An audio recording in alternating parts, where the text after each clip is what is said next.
things work out well and happily. When we imitate Krishna, then it's a tragedy. It's horrible. Because we can't imitate Krishna. Who can imitate Krishna? Huh? I mean, who has enough money to have so many diamonds and gold ornaments and servants to dress him and people to cook for him and people to make palaces for him? I mean, who has that much money? Huh? Even if you did, you wouldn't be able to find people with enough talent to do these things nicely. Huh? And even if you could, you couldn't find people who had the talent and could do it and would also love you. They'd be envious instead. Oh, he has so much money. You know. Let's steal some of the jewels. See, you can't imitate Krishna. You can try, but it always winds up badly. It's always a disaster because Krishna is Krishna. You know, Krishna is unique. Only Krishna has complete freedom. Only Krishna has complete power or complete wealth or any of the opulences. Everybody else is just some little tiny reflection or imitation of Krishna. You can't imitate Krishna. And if you try, you just get a lot of suffering.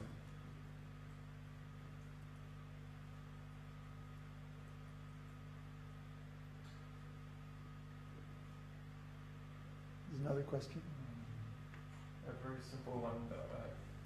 In the ideal commune, we would raise cows just for milk and to please Krishna, but if cow is supposed to give milk, it has to have a calf every year. What do we do with the bulls? Well, we don't let the cows have a calf every year, usually like every 2 years or even 3 years. Because once a cow is fresh, by skillful management, the milk will last a year and a half, maybe. And then you let her rest for a while and then get pregnant again. And then the other point is that the bulls are made into oxen and used to pull tractors, or instead of tractors, to pull plows and carts and haul stuff. And I mean, bulls are very strong. They can effortlessly haul stuff around. We see them around here in Chile. We have to take some videos. We have to go out and show people what's here. Yeah. We haven't even really, we've been so busy just getting set up and everything, and now we're almost finished. Just a little bit more repairs on our truck, and we'll be able to go anywhere. And, we want to take videos of the culture here because the ox training is still very much alive. And these oxen, I mean, they do everything. They plow, they haul, they pull your car out of the ditch when it gets stuck. You know, they pull the logs down out of the forest when they cut trees. They do so much hard work. I mean, bulls are really wonderful. So if we run out of oil and all the cars stop working, or it becomes so expensive that it's only, you know, you only have like public transportation, you don't have any private vehicles anymore, what are people going to do to get work done? Oxen. They're much better to work with than horses. You know, horses, even draft horses, they still like to run. They're built to run. But you can't run if you're hauling a cart or if you're plowing or something like that. You need low gear, you know. You need a high torque, low gear. That's an ox. It's a perfect description of ox. Oxen or cows in general don't like to run. They like to walk one step at a time, take their time, you know, like that. They're very social animals. They always like to be in pairs, at least, or, you know, some group. So oxen are always yoked in pair. And as long as you train them all the same way, you know, they can work together even in bigger groups like that. So, yeah, they're better than horses, better than mules, much better than burros. There's, unlimited need for oxen. They earn their keep. They earn their grass.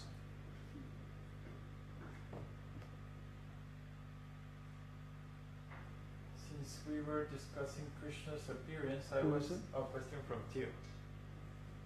Since we were discussing Krishna's appearance, I was so curious as to why he is so often depicted in blue colors. Is there a spiritual significance or symbolism behind this? No symbolism. No, we don't have symbolism. Krishna is blue. That's his color. He's actually the color of a fresh rain cloud. Sort of a bluish gray, dark kind of bluish gray color. Krishna's body is completely spiritual. It's not an ordinary body, like meat and bones and stuff like that. Krishna's body is eternal and transcendental. It never decays. It never gets old. It's not an ordinary biological body. Krishna is not conceived in the ordinary way by seminal injection within the womb of the mother. If you read Krishna book, or Srimad Bhagavatam, Krishna first appeared within the mind of Nanda Maharaj, of Vasudeva. And then he transferred from the mind of Vasudeva to the heart of Devaki. And then, when the time was right, he appeared from her womb.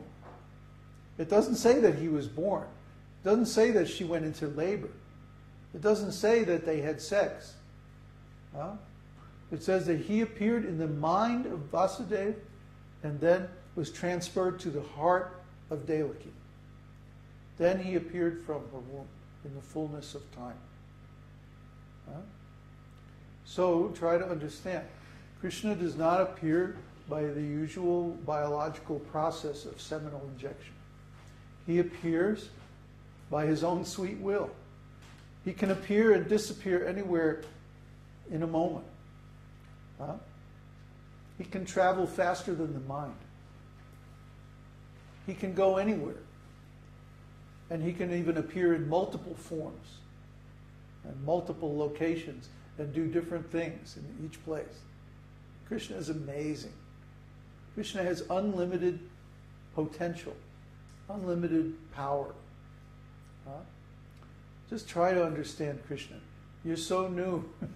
It's like all these questions are like baby questions. Try to understand Krishna. Krishna is like, he's beyond everything. Krishna is the original source of everything. So, instead of thinking of Krishna as someone who appears within the universe, try to understand the universe as something that appears within Krishna. And then maybe you have a better conception of what's really going on. Krishna is like the sky, and this universe is like a cloud that appears in the sky. And then Krishna, if he likes, he can appear within the cloud too.